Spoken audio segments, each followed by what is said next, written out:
যে আজকে আমাদের এখানে যে 10টা যে ফ্ল্যাট এখানে নির্মিত হয়েছে যারা সাফাই কর্মী তাদের জন্য, এর মধ্যে 9 জনকে আজকে চাবি দেওয়া হবে ওনাদের, এবং বাকি একটা এখনো কমপ্লিট হয়নি, পরবর্তী সময়ে দেওয়া হবে। আমরা সবসময় যখনই কোনো জায়গায় আমাদের কথা বলতে হয়, সবসময় মাননীয় প্রধানমন্ত্রীজির কথা আমাদের বলতে হয় প্রথমেই, এবং উনাকে সামনে, উনার যে আদর্শ সেটাকে সামনে রেখে আমরাও কিন্তু কাজ করছি। ত্রিপুরা সরকার সেইভাবে কাজ করছে। এতদিন ধরে যারা বঞ্চিত,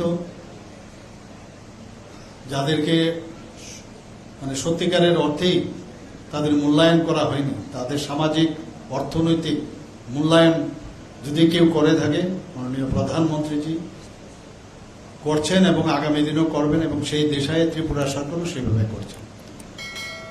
আপনারা ভাবুন, যারা সাফাই কর্মীরা আছেন, সেই সাফাই কর্মীদের জন্য এত সুন্দর একটা সুদৃশ্য বিল্ডিং, আমি বলবো, আমি ভিতরেও গেছি, এত সুন্দর ব্যবস্থাপনা, বাথরুম, টয়লেট, কিচেন এবং থাকার ব্যবস্থা, সামনে বসার ব্যবস্থা। তো কোনোদিন আমরা তো অন্তত, আমি তো নিজে কল্পনা করিনি যে কোনো সাফাই কর্মীদের জন্য এইভাবে সরকার করতে পারবে। এখন সরকারে আছি এবং সে যে আদর্শ নিয়ে আমরা কাজ করছি, এখন সেটাও সম্ভব হচ্ছে। বিভিন্ন জায়গায় ডেভেলপমেন্ট, সেই কাজটা আমরা করছি, এবং এই ধরনের প্রকল্প আমরা আগামী দিনও আমরা সেটা করব। এখানে বলা হয়েছে এই প্রকল্পের নাম HDS স্পেশাল ডেভেলপমেন্ট স্কিম থেকে টাকা দেওয়া হয়েছে, এবং টোটাল 2,93,00,000 এর জন্য খরচা হয়েছে।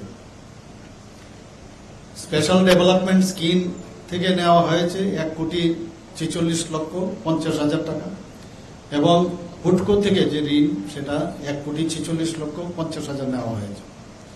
প্রায় 2.5 বছর লেগেছে এই প্রকল্প সম্পন্ন করতে, এবং এতে করে আজকে যেটা আমি বললাম 9 জন সুবিধাভোগী আজকে তারা বেনিফিশিয়ারি, তারা এই সুবিধাটা আজকে পাচ্ছে। আরেকজন পরের দিকে সেটা যখন কমপ্লিট হবে সেই কাজটা ওনারা করবেন।